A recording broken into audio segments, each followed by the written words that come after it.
Welcome to my channel Daily Bulletin News. Days of Our Lives. Billy Flynn gets honest about Abigail's resurrection. Chad is one step closer to finding out the truth about Abigail on Days of Our Lives, now that he and Jack have discovered her empty coffin.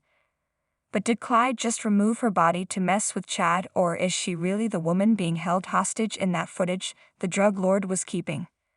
That person is, of course, being played by Annalyn McCord, who teased whether she's really Abigail or not to soaps.com a little while back.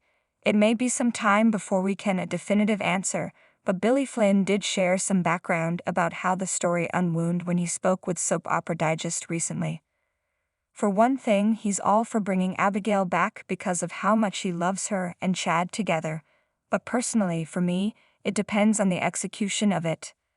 As far as Flynn is aware, the idea was started with the temporary writers during the strike.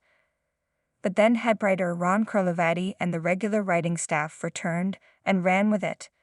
So I'm just kind of going, okay, whatever this story is going to be, it's going to be. Flynn shrugged, especially with the handoff from the temp writers to Ron.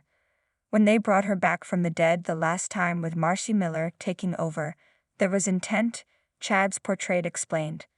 The story was planned out how Abigail was going to come back.